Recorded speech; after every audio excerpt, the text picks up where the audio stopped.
如果嚟灣仔或者會展就嚟呢度，因為我覺得佢嗰個特濃番茄，佢嗰個午餐肉幾好食嘅。呢個係炸嘅好大粒嘅午餐肉，跟住佢嘅蛋我覺得都幾靚。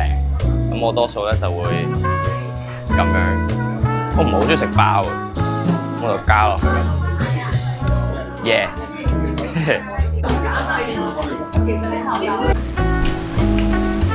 我有一段時間成年食麥皮，每朝接個電話先。喂，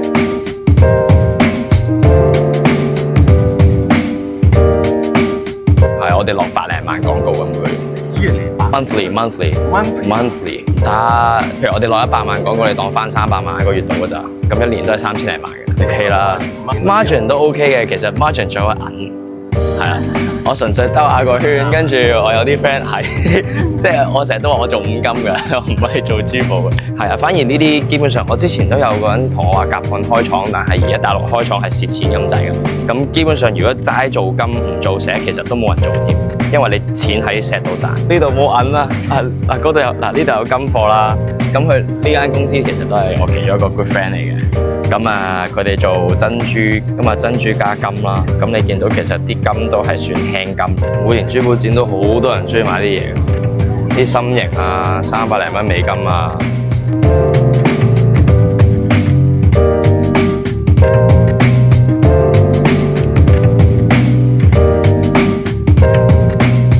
睇咗少少 QC 嘅嘢啦，即係譬如耳環拍得好唔好啊，電鍍顏色好唔好啊？因為其實做網店都好重要，尤其是如果係想要 mark up 嘅產品咧，有得賺，其實一定要做品牌，因為唔做品牌其實等於做廠一樣咧。其實個品質好重要，同埋個設計好重要。咁所以多數我嚟睇咧，就除咗個價錢，都要睇下佢哋款式啦，同埋佢哋整體上嘅質素咯。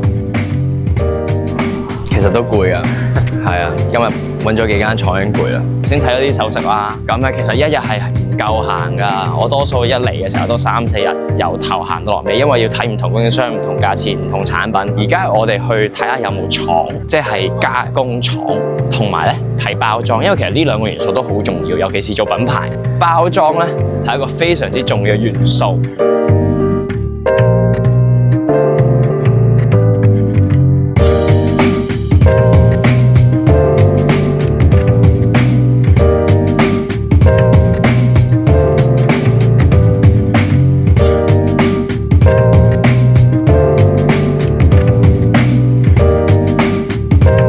我哋而家去 Rosewood 做完全唔同嘅嘢，渡海小輪就過去尖沙咀。